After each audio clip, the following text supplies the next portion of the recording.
नमस्कार जय जगन्नाथ आम चैनल को आपण मानकु बहुत बहुत स्वागत। सांगमाने 28 अगस्ट 2026 शुक्रवार दिन पड़ुअछि पवित्र राखी पूर्णिमा।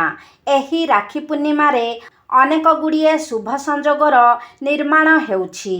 अनेक प्रमुख ग्रह निजर राशि परिवर्तन करबाकू जाउछन्ति, जहार शुभ प्रभाव प्रत्येक व्यक्ति मानक उपरे पड़िबाकू जाउछि। तेणु एभली एक शुभ संजोगरे आपण घरर एही जगारे रखी दियंतु एक मुठी लुण। पूरा वर्ष केबे भी धन और अन्नर कमी हेब नाही, सुख समृद्धिर प्राप्ति हेब। आपणकर समस्त आर्थिक समस्या दूर होई जिव। सांग माने वैज्ञानिक दृष्टिकोणरू लुण तो केवल एक रासायनिक पदार्थ अटे, मात्र जदि आमे आम हिंदू शास्त्र एवं मुनि ऋषि मानकर वर्तव्य को देखिबा तेबे लुण हेउछि समुद्रर बीर्ज। एवं आपण माने जानती जे माँ लक्ष्मी हेउछंती समुद्र देवंगर कन्या। तेबे आज मु आपण मानंकु लुणर किछि एपरी चमत्कारी उपाय विषय कहिबाकू जाउछि, जाहाकू जानि सारिला परे एवं आपण सेही सबु उपाय गुड़िकु निजर जीवन रे व्यवहार करिबा परे आपण जीवन रे केउठारे भी असफल हेबे नाही। आपण जेउ भी कार्य करिबे सेथिरे निश्चय भाबरे आपण सफलता प्राप्त करिबे। एही उपाय गुड़िकु निज जीवन रे व्यवहार करिबा द्वारा आपणक जीवन रे केबे भी धनर अभाव हेब नाही। जदि आपणक घरे कौनसी व्यक्ति को बेमारी लागी रहुछि, घरे सर्वदा अशांतिर वातावरण सृष्टि हेउछि, प्रत्येक सदस्य मानक भितरे मनांतर मतांतर हेउछि, आपण ऋण करज भारे बुड़ी रहिछंती, चाकरी क्षेत्र रे आपणकु पदोन्नति मिलु नाही, किंबा समस्त जगारे आपणकु समस्यार सम्मुखीन हेबाकू पड़ुछि, तेबे एही उपाय को पालन करिबा द्वारा आपण से समस्त कष्टरू रक्षा पाई परिबे। से समस्त समस्या आपणकर समाधान होई जिवो। आपण मानंकु लागु थाई पारे जे लुण गोटिए साधारण जिनिस, मात्र सांग माने लुण भितरे एपरी चमत्कारी शक्ति रहिछि जाहाकू कि प्रत्येक व्यक्ति जानि नथांती।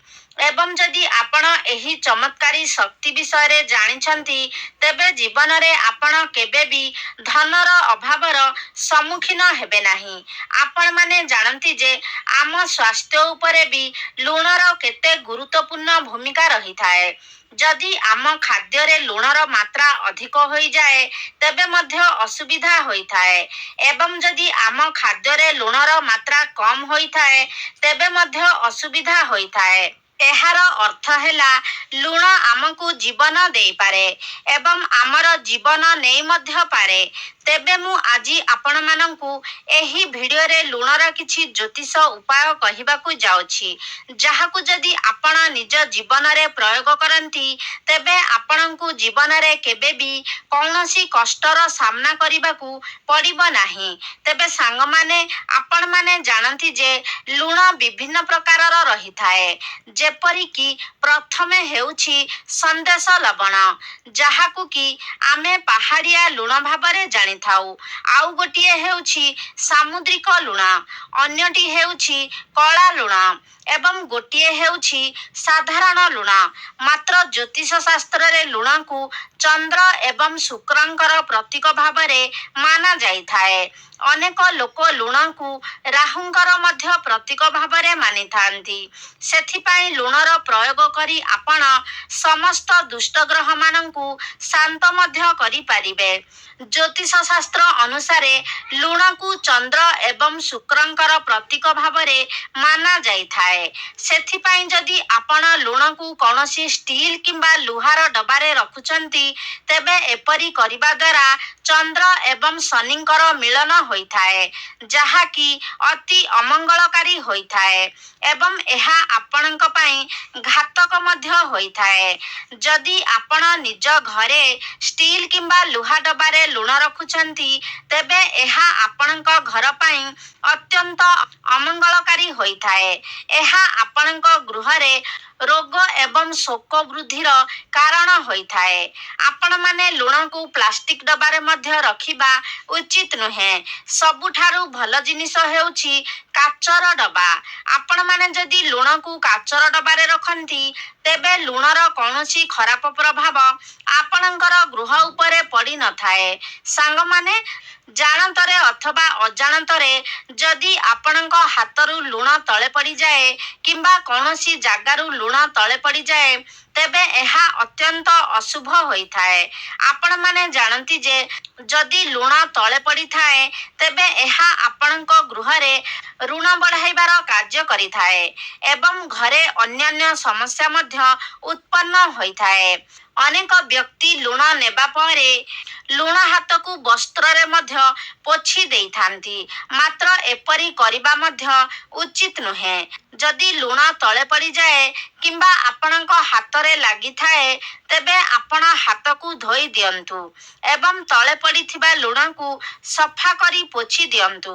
କିନ୍ତୁ କେବେ ବି ତଳେ ଲୁଣ ପକାନ୍ତୁ ନାହିଁ କିମ୍ବା ନିଜର ପିନ୍ଧା ବସ୍ତ୍ରରେ ଲୁଣକୁ ପୋଛନ୍ତୁ ନାହିଁ। ଏପରି କରିବା ଅତ୍ୟନ୍ତ ଅମଙ୍ଗଳକାରୀ ହୋଇଥାଏ। ଆପଣଙ୍କ ଗୃହରେ ଏପରି କରିବା ଦ୍ୱାରା ବିଭିନ୍ନ ପ୍ରକାର ସମସ୍ୟା ଉତ୍ପନ୍ନ ହୋଇଥାଏ। ଏପରି କରିବା ଦ୍ୱାରା ଆପଣଙ୍କର ଚନ୍ଦ୍ର ଏବଂ ଶୁକ୍ର ଗ୍ରହ ଦୁର୍ବଳ ହୋଇଯାଇଥାନ୍ତି। ଯଦି ଆପଣଙ୍କ କୁଣ୍ଡଳୀରେ ଚନ୍ଦ୍ର ଦୁର୍ବଳ ହୁଅନ୍ତି, ତେବେ ଆପଣଙ୍କର ପାରିବାରିକ ସୁଖରେ ଆଘାତ ଘଟିଥାଏ ଏବଂ କୁଣ୍ଡଳୀରେ ଶୁକ୍ର ଗ୍ରହ ଦୁର୍ବଳ ହେବା ଦ୍ୱାରା ଆପଣଙ୍କର ଧନହାନି ହୋଇଥାଏ ଏବଂ ଗୃହରେ ଆର୍ଥିକ ସମସ୍ୟା ଉତ୍ପନ୍ନ ହୋଇଥାଏ।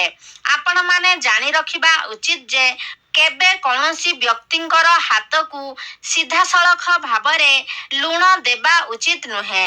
ଆପଣ ଏପରି କରିବା ଦ୍ୱାରା ସେହି ବ୍ୟକ୍ତି ଏବଂ ଆପଣଙ୍କ ମଧ୍ୟରେ ସମ୍ପର୍କ ଖରାପ ହେବାର ସମ୍ଭାବନା ରହିଥାଏ।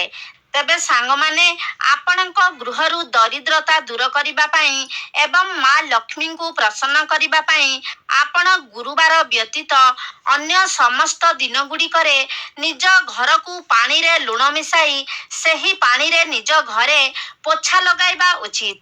ଏପରି କରିବା ଦ୍ୱାରା ଆପଣଙ୍କ ଗୃହର ସମସ୍ତ ନକାରାତ୍ମକ ଶକ୍ତିଗୁଡ଼ିକ ନଷ୍ଟ ହୋଇଯାଇଥାଏ। ଆପଣମାନେ ଜାଣନ୍ତି ଯେ ଆମ ଘରକୁ ପ୍ରତିଦିନ ବିଭିନ୍ନ ଲୋକ ଯିବା ଆସିବା କରିଥାନ୍ତି ଏବଂ ସେମାନଙ୍କ ପାଦରେ ଯେଉଁ ଧୂଳି ଆସିଥାଏ, ତାହା ଆମ ଗୃହରେ ନକାରାତ୍ମକ ଶକ୍ତି ସୃଷ୍ଟି କରିଥାଏ। ସେହି ନକାରାତ୍ମକ ଶକ୍ତିକୁ ଦୂର କରିବା ପାଇଁ ଆପଣ ପ୍ରତିଦିନ ପାଣିରେ କିଛି ଲୁଣ ମିଶାଇ ଘରକୁ ପୋଛା ଲଗାଇବା ଉଚିତ।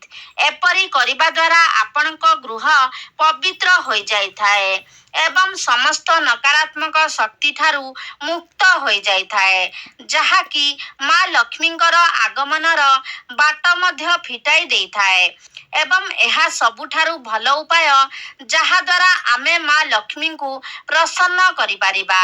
ତେବେ ସାଙ୍ଗମାନେ, ଆଉ ଗୋଟିଏ ଉପାୟ ହେଉଛି, ଯଦି ଆପଣ ନିଜ ଗୃହରେ ଧନର ବୃଦ୍ଧି କରିବା ପାଇଁ ଚାହୁଁଛନ୍ତି, ତେବେ ଆପଣ ଗୋଟିଏ କାଚ ଗ୍ଲାସରେ ପୂର୍ଣ୍ଣ କରି ପାଣି ନିଅନ୍ତୁ ଏବଂ ସେହି ପାଣିରେ ଆପଣ ଗୋଟିଏ ଚାମଚ ଲୁଣ ମିଶାଇ ସେହି ଗ୍ଲାସକୁ ନେଇ ଘରର ଗୋଟେ କୋଣରେ ରଖି ଦିଅନ୍ତୁ। ଏପରି କରିବା ଦ୍ୱାରା ମା ଲକ୍ଷ୍ମୀ ଅତ୍ୟନ୍ତ ପ୍ରସନ୍ନ ହୋଇଥାନ୍ତି ଏବଂ ଆପଣଙ୍କର ଧନରେ ବୃଦ୍ଧି ହୋଇଥାଏ। ସାଙ୍ଗମାନେ, ଆମେ ନିଜର ବାଥରୁମରେ ମଧ୍ୟ ଲୁଣ ରଖିବା ଉଚିତ, କାରଣ ଗୃହର ସବୁଠାରୁ ଅଧିକ ନକାରାତ୍ମକ ସୃଷ୍ଟି କରୁଥିବା ସ୍ଥାନ ହେଉଛି ଆମର ବାଥରୁମ। ଆପଣମାନେ ଜାଣନ୍ତି ଯେ ବାଥରୁମରେ ଲେଟ୍ରିନ୍ ମଧ୍ୟ ସଂଯୋଗ ହୋଇ ରହିଥାଏ ଏବଂ ସେଥିରେ ଆମେ ମଳମୂତ୍ର ତ୍ୟାଗ କରିଥାଉ, ତେଣୁ ସେହି ଜାଗାଟି ଅପରିଷ୍କାର ହୋଇଥାଏ। ଆପଣମାନେ ଜାଣନ୍ତି ଯେ ଅପରିଷ୍କାର ଜାଗାରେ ହିଁ ଅଧିକ ନକାରାତ୍ମକ ଶକ୍ତି ସୃଷ୍ଟି ହୋଇଥାଏ। ତେଣୁ ଆପଣ ନିଜର ବାଥରୁମରେ ଏକ କାଚ ପାତ୍ରରେ କିଛି ଲୁଣ ରଖନ୍ତୁ, ଯାହାଫଳରେ ସେହି ସ୍ଥାନର ସମସ୍ତ ନକାରାତ୍ମକ ଶକ୍ତିଗୁଡ଼ିକ ନଷ୍ଟ ହୋଇଯିବ। ତେବେ ସାଙ୍ଗମାନେ, ଆପଣମାନେ ଜାଣନ୍ତି ଯେ ଛୋଟ ପିଲାଙ୍କୁ ଅନେକ ସମୟରେ ନଜର ଲାଗିଯାଇଥାଏ। ତେବେ ଯଦି ଆପଣ ଏହି ନଜର ଦୋଷକୁ କାଟିବାକୁ ଚାହାନ୍ତି ତେବେ ମଧ୍ୟ ଆପଣ ଲୁଣର ବ୍ୟବହାର କରି ଏହାକୁ କରିପାରିବେ। ତେବେ ଏଥିପାଇଁ ଗୋଟିଏ ଚୁଟକି ଲୁଣ ନେଇ ଯେଉଁ ବ୍ୟକ୍ତିଙ୍କୁ ନଜର ଲାଗିଛି ସେହି ବ୍ୟକ୍ତିଙ୍କର ଶରୀର ଚାରିପାଖରେ ଘୁରାଇ ନିଅନ୍ତୁ ଏବଂ ଏହି ଲୁଣକୁ କୌଣସି ପ୍ରବାହିତ ଜଳରେ ପ୍ରବାହିତ କରାଇ ଦିଅନ୍ତୁ। ଏପରି କରିବା ଦ୍ୱାରା ସମସ୍ତ ନଜର ଦୋଷ ଦୂର ହୋଇଯାଇଥାଏ। ତେବେ ସାଙ୍ଗମାନେ, ଆପଣ ଯଦି ସବୁଦିନ ପାଇଁ ରୋଗଠାରୁ ମୁକ୍ତ ରହିବାକୁ ଚାହୁଁଛନ୍ତି କିମ୍ବା ଆପଣଙ୍କ ଗୃହରେ କୌଣସି ସଦସ୍ୟ ସବୁବେଳେ ରୋଗଗ୍ରସ୍ତ ହେଉଛନ୍ତି ତେବେ ଏହି ସମସ୍ୟାରୁ ମୁକ୍ତି ପାଇବା ପାଇଁ ଆପଣ ସର୍ବଦା ପୂର୍ବ ଦିଗକୁ ମୁଣ୍ଡ କରି ଶୁଅନ୍ତୁ ଏବଂ ନିଜ ଶୋଇବା କକ୍ଷରେ ଗୋଟିଏ କାଚର ପାତ୍ରରେ କିଛି ସନ୍ଧେବ ଲବଣ ରଖନ୍ତୁ। ଏପରି କରିବା ଦ୍ୱାରା ସ୍ୱାସ୍ଥ୍ୟରେ ସୁଧାର ଆସିଥାଏ ଏବଂ ସେହି ରୋଗ ଧୀରେ ଧୀରେ ସମାପ୍ତ ହୋଇଯାଇଥାଏ। ମାତ୍ର ମନେ ରଖନ୍ତୁ ଯେ ଏଥିପାଇଁ ଆପଣଙ୍କୁ କେବଳ ସନ୍ଧେବ ଲବଣର ବ୍ୟବହାର କରିବା ଉଚିତ। ସାଧାରଣ ଲୁଣର ଏହା ଉପରେ କୌଣସି ପ୍ରଭାବ ରହିନଥାଏ। ତେବେ ସାଙ୍ଗମାନେ, ଯଦି ଆପଣଙ୍କ କୁଣ୍ଡଳୀରେ ଚନ୍ଦ୍ର ଏବଂ ମଙ୍ଗଳଙ୍କର ଦୋଷ ରହିଛି ଏବଂ ଆପଣ ଚାହୁଁଛନ୍ତି ଯେ ଆପଣଙ୍କ କୁଣ୍ଡଳୀ ଚନ୍ଦ୍ର ଏବଂ ମଙ୍ଗଳଙ୍କ ଦୋଷରୁ ମୁକ୍ତ ହେଉ ତେବେ ଆପଣ ଏଥିପାଇଁ ଲୁଣର ପ୍ରୟୋଗ କରି ନିଜ କୁଣ୍ଡଳୀରୁ ଏହି ସବୁ ଦୋଷକୁ କମାଇ ଦେଇପାରିବେ। ସେଥିପାଇଁ ଆପଣ 21 ଦିନ ପର୍ଯ୍ୟନ୍ତ ଏହି ଉପାୟଟିକୁ କରିବେ। ଆପଣ କିଛି ଲୁଣ ନେଇ ନିଜ ଶରୀର ପାଖରେ 7 ଥର ବୁଲାଇ ଦିଅନ୍ତୁ ଏବଂ ସେହି ଲୁଣକୁ ନେଇ ଆପଣ କୌଣସି ପ୍ରବାହିତ ଜଳରେ ପ୍ରବାହିତ କରିଦିଅନ୍ତୁ। ଏପରି ଆପଣଙ୍କୁ 21 ଦିନ ପର୍ଯ୍ୟନ୍ତ କରିବାକୁ ହେବ। ଏପରି କରିବା ଦ୍ୱାରା ଆପଣଙ୍କ କୁଣ୍ଡଳୀରୁ ଚନ୍ଦ୍ର ଏବଂ ମଙ୍ଗଳ ଦୋଷ ଦୂର ହୋଇଯାଇଥାଏ। ସାଙ୍ଗମାନେ, ଆପଣ ଯଦି ସବୁବେଳେ ମାନସିକ ଚିନ୍ତାରେ ରହୁଛନ୍ତି, ଆପଣଙ୍କୁ ସବୁବେଳେ ଅସ୍ତବ୍ୟସ୍ତ ଲାଗୁଛି ଏବଂ ଆପଣ କେବେ ବି ନିଜ ଭିତରେ ସ୍ଥିରତା ଅନୁଭବ କରିପାରୁନାହାନ୍ତି ତେବେ ଏଥିପାଇଁ ଏହି ସବୁ ସମସ୍ୟାର ସମାଧାନ ପାଇଁ ମଧ୍ୟ ଆପଣ ଲୁଣର ପ୍ରୟୋଗ କରିପାରିବେ।